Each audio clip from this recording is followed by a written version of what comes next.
Hello students, Ramanand here. Today in this series of discussion through problem, we will discuss one important question of vibration by using torque method. Student, this is brief introduction about me. As I said, my name is Ramanand Bansal. I have cleared GATE in 2014 with All India rank 70 in mechanical branch.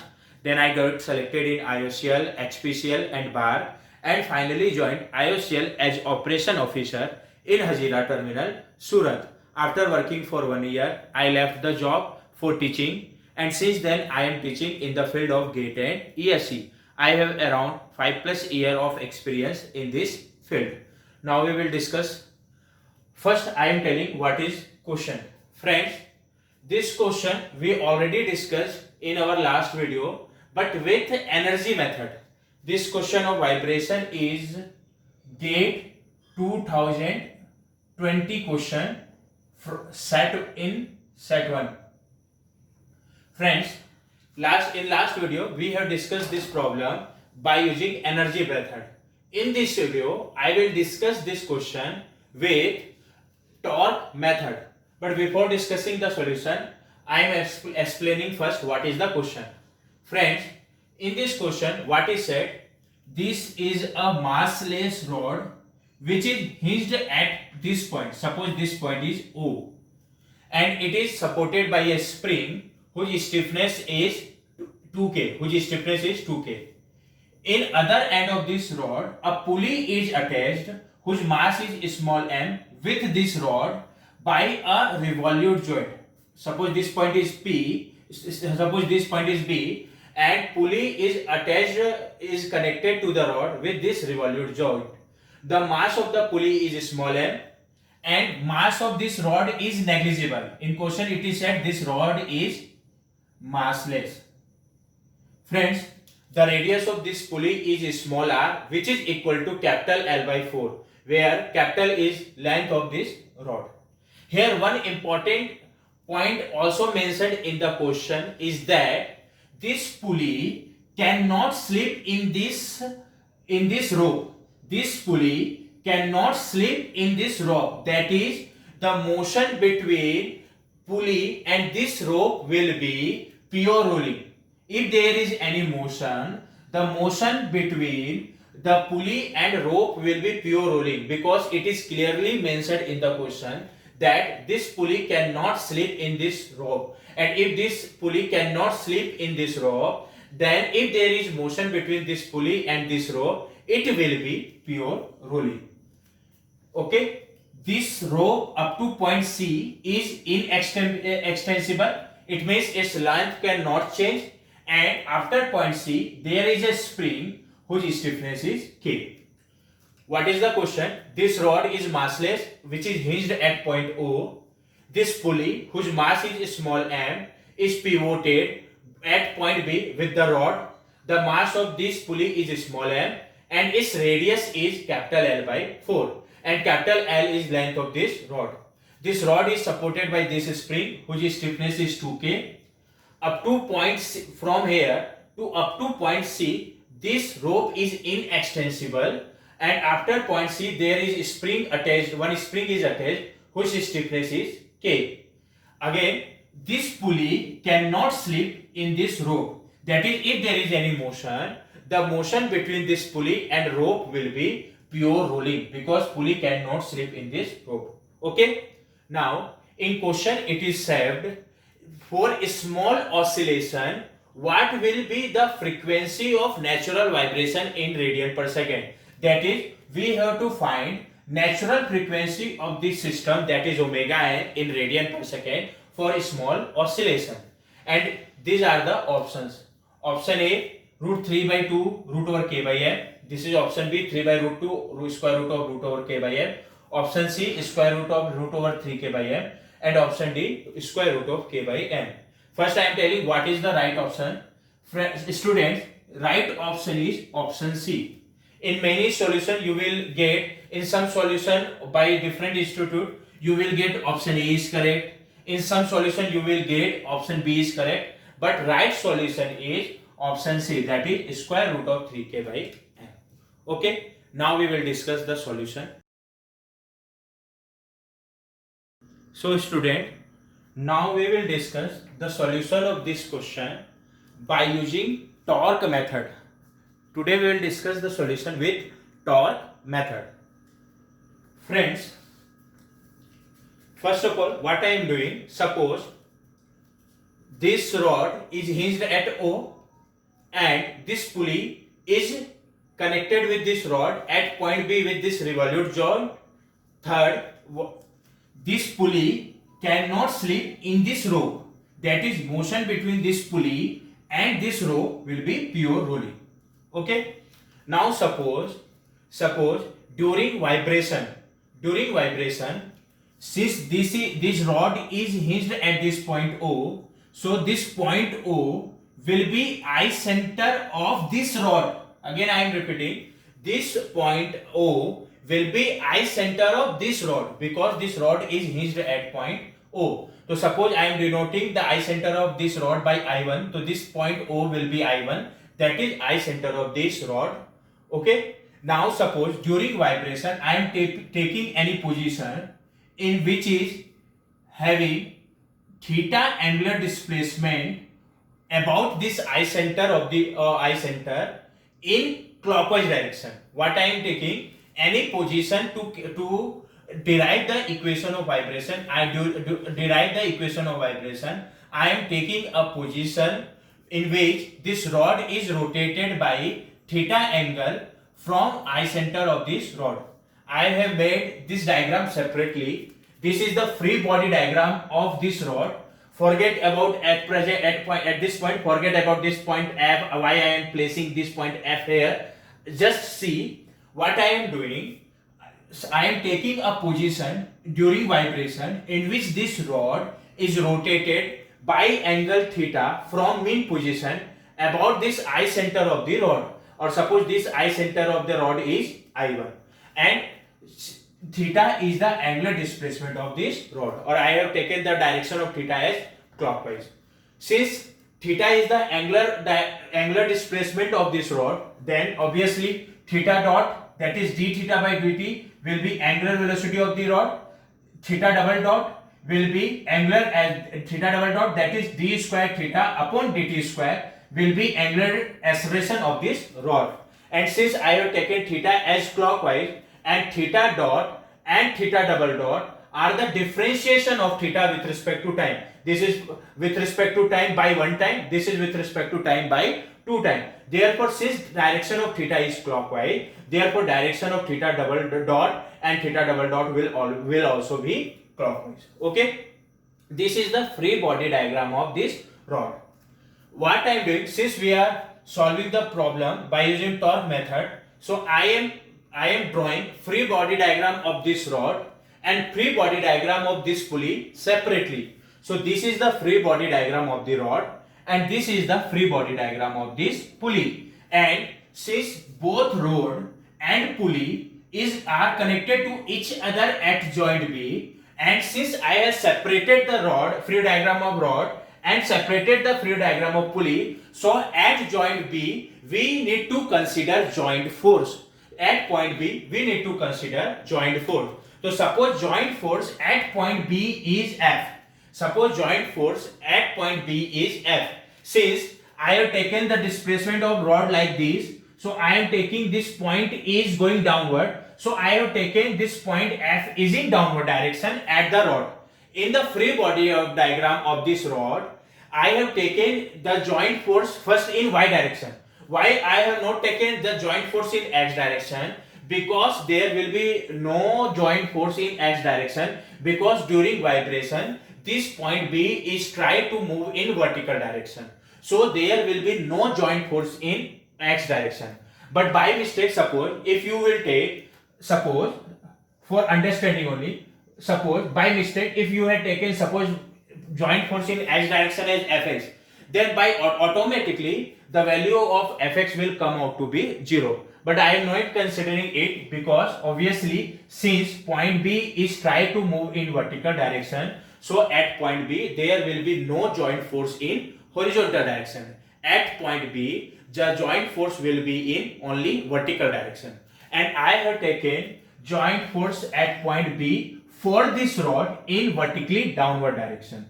And see, if I have taken joint force at point B in this rod in vertically downward direction, so obviously the joint force at point B in the free body diagram of this pulley will be in upward direction, because after combining both of this diagram, the net force in point B should be 0, because it is the joint force. So since I have taken the joint force in point B in the free body diagram of this rod is in downward direction, so obviously the joint force at point B for this pulley will be in upward direction. Now you can ask me, sir, why you have taken this point force F in rod in downward direction, why here in upward direction? You can also take F in this rod is in upward direction and in pulley in downward direction. So you can go in any way. If my direction is right, then automatically the value of F will come out to be positive. Suppose after calculation F is coming positive, then my direction is right. That in this rod at point B, this force will be in downward direction, and pulley this force will be in upward direction. And if my direction is wrong, suppose it should be in upward and it should be in downward, then by after calculation the value of F will come out to be negative. So you need to not to worry about this, but you need to know that the at point B the joint force will be in vertical direction. Since I have taken the at point B of the rod, it is in vertically downward direction, therefore I have taken in point B of the pulley in upward direction. Suppose if you are taking it is in upward direction here, then you will take downward direction in here. If my sign convection is right, then its value will come out to be positive, and if it is wrong, its value will come out to be negative. We need not to worry about it. Okay, this is the free body diagram of rod, and this is the free body diagram of pulley. And this rod has angular displacement about this I center of the rod, that is about I1 theta. Since its angular displacement is theta, angular velocity will be theta dot, angular acceleration will be theta double dot. Clear? Now, due to this theta rotation, suppose this point here spring of stiffness 2k is attached. Suppose this point is C, is this having linear displacement. Suppose this linear displacement is x1. Suppose this linear displacement of point B is x2. Then we can express x1 and x2 as theta. How? Since we are doing calculation for a small oscillation, then we can write x1 will be approximately equal to its distance from I center is, this distance is L by 2 and this distance is L by 2. This distance is L by 2, this distance is L by 2. I am writing here x1 will be approximately equal to the distance of point C from I center is L by 2, therefore it will be equal to L by 2 into theta. Similarly, x2 will be equal to its distance from I center, that is from I1 is L, so x2 will be equal to L theta.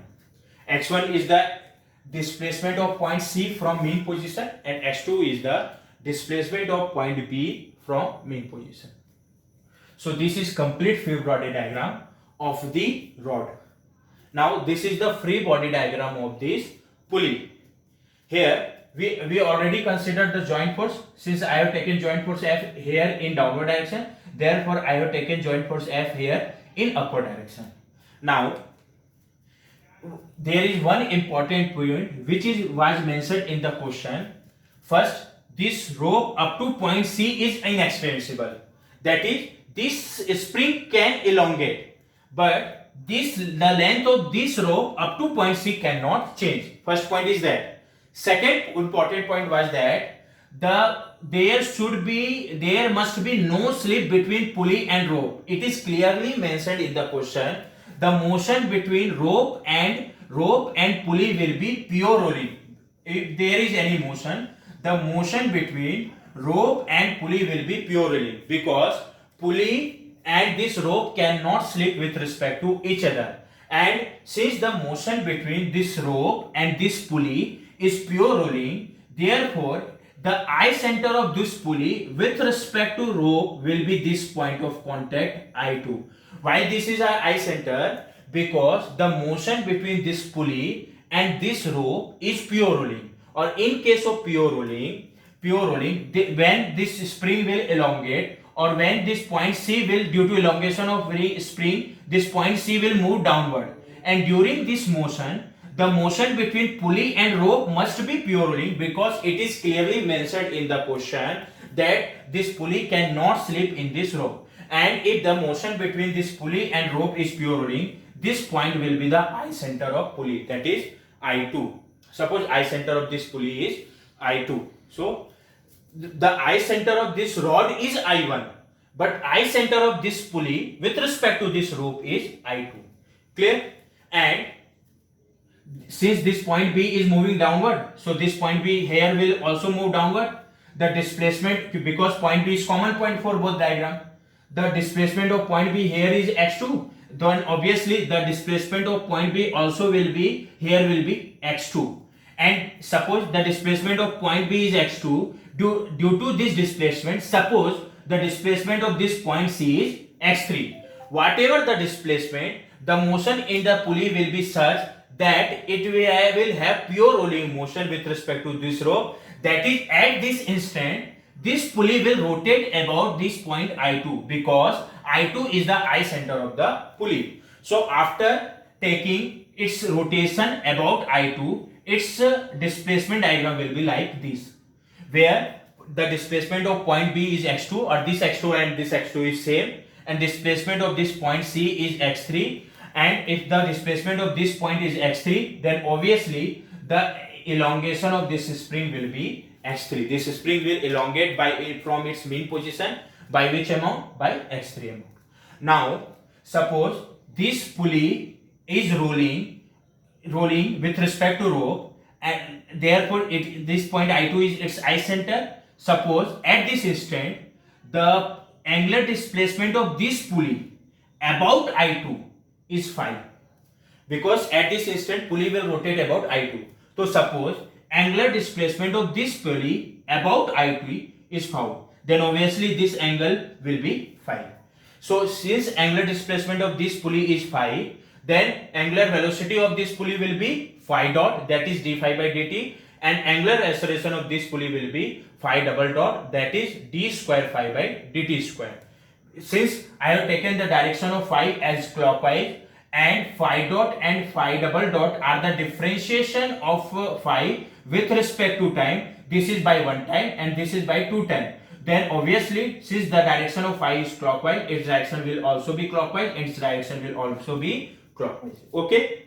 And phi is the angular displacement of this pulley. Don't confuse with rod and pulley. The angular displacement of rod is theta, and angular displacement, and it is about I1, and angular displacement of this pulley is phi, and it is rotating at this instant about I2, because this is having pure rolling with respect to this rope. Okay? Now before going to torque method, what we need to do, because the angular displacement of this rod is theta and angular displacement of this pulley is phi, we need to relate theta and phi with each other, because its angular displacement is different and its angular displacement is different. So first we will relate theta and phi with each other.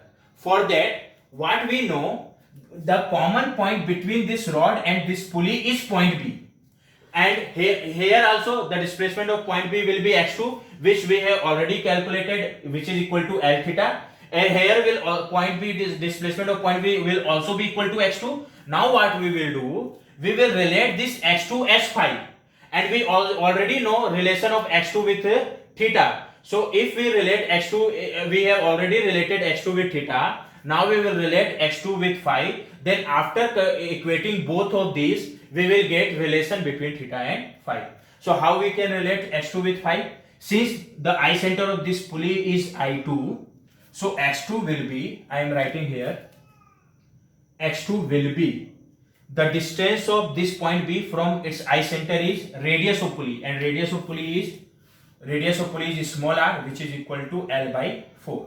So x2 will be small r into phi, and value of r is L by 4. So x2 will be capital L by 4 into phi. Similarly, we can also relate x3 with phi. What will be the relation? x3 will be the distance of this point from its eye center is equal to diameter of pulley, that is twice of radius of pulley, and radius of pulley is L by 4. So it will be 2 into L by 4 and angular displacement of the pulley is 5. After calculation it will come L by 2 into 5. So x2 equal to L by 4 into 5, x3 equal to L by 2 theta into 5. Now we can relate from this rod, we calculated x2 equal to L theta. From this pulley we calculated x2 equal to L by 4 into 5. By equating both of these, from rod x2 equal to L by theta, from pulley x2 equal to L by 4 into 5. From here we will get phi equal to 4 into theta. This is the relation between phi into theta. The phi equal to 4 into theta. So, okay. So we got phi equal to 4 theta. I am putting value of phi here. So we will get x3 equal to L by 2 into phi, and value of phi is 4 theta. So it will come L by 2 into 4 theta. It will come 2L theta. 2L theta. Okay. Clear? So relation between phi and theta is phi equal to 4 theta, and after putting the value of phi here we get x3 equal to 2L theta. So we have represented all displacement with theta. Okay, I am writing all of the calculation here. The value of x1 is L by 2 theta, x2 is L theta. It is also equal to L by 4 phi. Okay. The relation between phi and theta is phi equal to 4 theta, and x3 is equal to L by 2 into phi. After putting value of phi it came 2L into theta. Now we will use torque method to derive the equation of vibration. I am rubbing this diagram. Okay, we know this one. Now student, you need to remember one point, only one equation to derive the equation of vibration by using torque method. Actually, you can use two approach. I am writing both of the approach. What you can do by deriving the equation of vibration by using torque method. What you can do first, you can equate the net torque summation of torque about center of gravity of the system. For deriving the free body equation of vibration, first what we will do, in the displaced position you will take all the forces, all the torque, all the movement, and then what you will do, you will calculate net torque about center of gravity, and you will equate net torque about center of gravity to equal to I mass moment of the inertia of the system about center of gravity into angular acceleration of the rod. If you are taking net torque about center of gravity, then you will equate this net torque with mass moment of inertia into angular acceleration. But this mass moment of inertia, that is I, should be about axis of rotation passing through this center of gravity. The mass moment of inertia must be about center of gravity of the rod. Okay, and that is net torque equal to I into alpha, where I must be about center of gravity. And next what you will do, you will equate net summation of force with mass into acceleration of the system. You will equate net force with mass into acceleration of the system. So you can use one approach, net torque about center of gravity equal to I mass moment of inertia about center of gravity into angular acceleration of the rod, and net force, net vector summation of force equal to mass into linear acceleration of the rod. Or this acceleration should be of the point of center of gravity. Mass into acceleration of the system about center of gravity, of point center of gravity. This is one approach. Another approach is either you will use this approach, or either what you can do, instead of taking net torque about center of gravity, if you know I center of the system, in this case the I center of this rod is I1, I center of this pulley is I2. So what you can do, take net torque not about center of gravity. You can take net torque about I center, because I center is the point where we can assume the body or system is rotating at the instant which we are discussing or considering. So instead of taking net torque about center of gravity, you can take net torque about I center, and you can equate this with I into alpha. But this I here again, here I is mass moment of inertia. But this mass moment of inertia should not be about center of gravity. It must be about I center. Axis of rotation passing through I center. So you can use two approaches. First, take net torque about center of gravity and equate this with I about center of gravity into alpha. This is this D'Alembert principle simply, and not force with mass into acceleration of the center of gravity of the system. Yeah, either this, or instead of taking net torque about center of gravity, you can take for the displaced position net torque about I center, and you can equate with this mass moment of inertia of the system, but with respect to I center, not about center of gravity, with I center of the system but about I center into angular acceleration. Obviously, if you know I center of the system, this method will be more easier, because you need to use only one equation, net torque about I center equal to mass moment of inertia about the rod about I center into alpha. First calculate its inertia about I center, then you can use this equation. So I am using this approach. Actually both of approach are same. But if you are taking center torque about center of gravity, you need to take mass moment of inertia about center of gravity, and if you are taking net torque about I center, you need to take mass moment of inertia of the system about I center. So I am using this approach. Okay. So what I will do, I am rubbing this. What I will do, I will equate net torque about I center with mass moment of inertia of the system about I center into angular acceleration of the system. Okay, I am using this approach. So here two system. Suppose this is system 1, Frey diagram of the rod.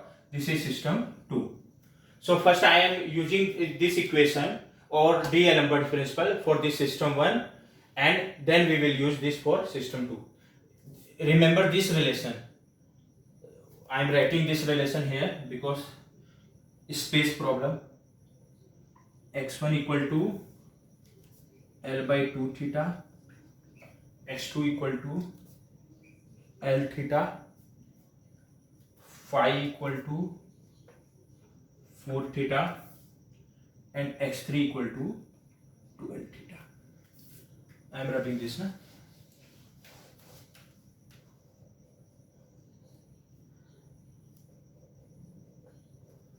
First I am using this D'Alembert principle or equation for system 1.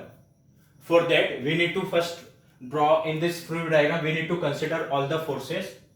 So here this joint force we have already taken. Now after displacing from this mean position, here restoring force or spring force will come, which will be equal to the stiffness of this spring is 2K and displacement from mean position is x1. So spring force will be stiffness, that is 2K, stiffness, that is 2K into displacement x1, and its direction will be opposite to x1. Since from point C x1 is in downward direction, so this spring force will be in, or restoring force will be in upward direction. So spring force is 2K and its displacement is stiffness of the spring is 2K and its displacement is x1 from mean position. So this restoring force will come out to be 2K into x1. Since x1 is in downward direction, it will be in upward direction.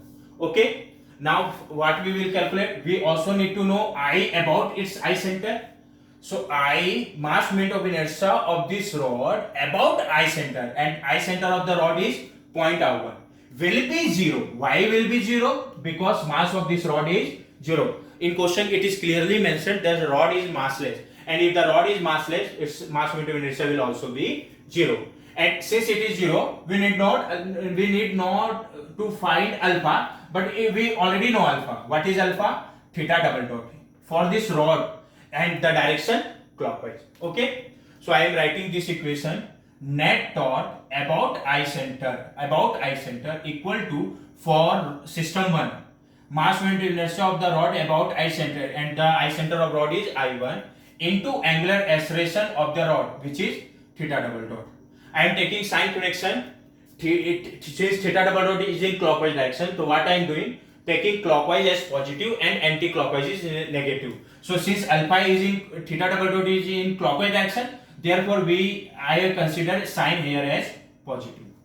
Now what will be the equation? Net torque about I center, and I center of the rod is I1. First, this force is F, and due to any point force, moment will be force into perpendicular distance.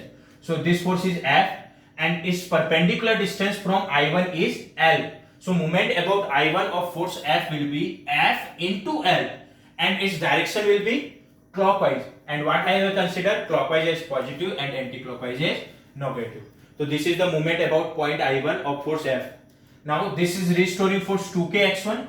Its moment about I1 will be force is 2k x1, and its distance from I1 is L by 2. So its moment will be 2k x1 into perpendicular distance from I1 is L by 2. And what is the direction of this moment about I1? It is anti-clockwise, and we have taken anti-clockwise as negative, equal to I about I center of the rod, and I about I center of the rod is 0, because the mass of the rod is 0. And since I about I center is the 0, this whole expression will come out to be 0.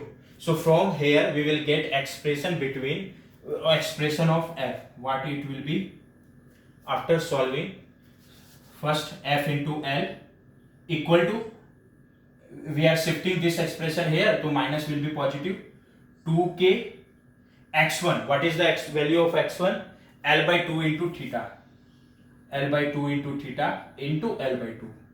After simplifying, it will come, F will get cancelled, F equal to, this 2 into 2 will get cancelled, it will come KL by 2, KL by 2 into theta. It is the expression of F, joint force, and it is positive. It means the direction which I have taken is right, and if this is right, this is also right. Okay, so we got the expression of F. I am rubbing all this derivation. I am just writing the expression of F separately, and it is F equal to KL by 2 into theta. F equal to KL by 2 into theta. Okay, I am rubbing this. Now I will use this equation for system 2. So before using this, first I am calculating the mass moment of inertia of this pulley or this system about its I center, and I center of this system is I2. So how we can calculate? To calculate the mass moment of inertia of this pulley about I2, how we can calculate?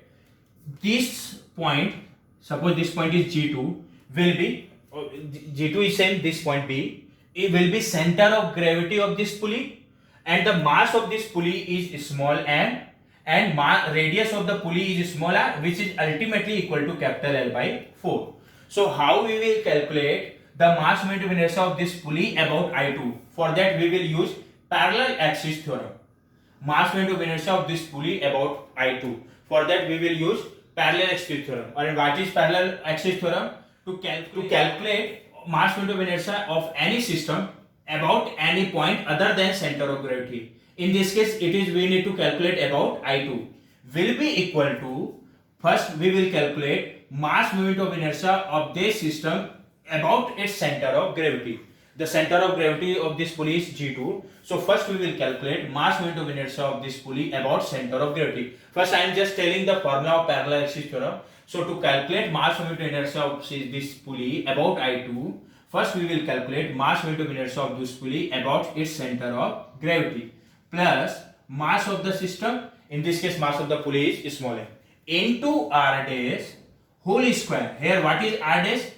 R dash is distance between the center of gravity of the system, in this case it is G2, and the point about which we are calculating mass moment of inertia, which is in this case is I2. R dash is distance between the point about which we are calculating mass momentum inertia and center of gravity of the system.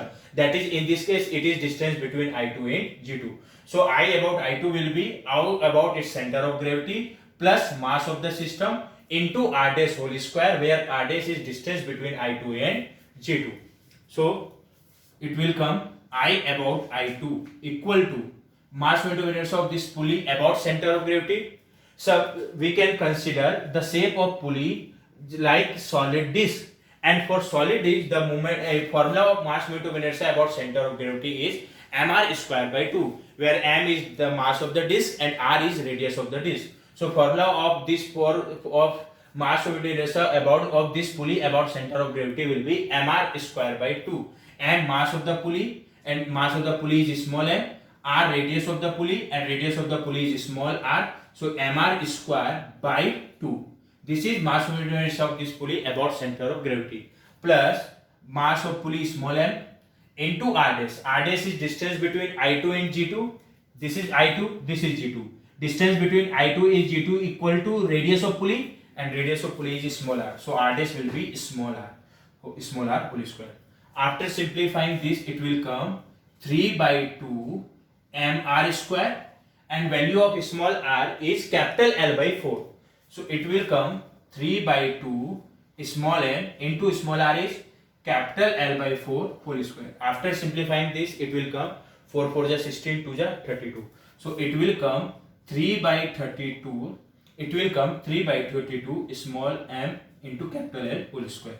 This is mass momentum of inertia of this pulley about I2. Okay, I am writing it here. Mass momentum of inertia of this pulley about I2, which is equal to 3 by 32 small m into capital L whole square. Okay, I am rubbing this.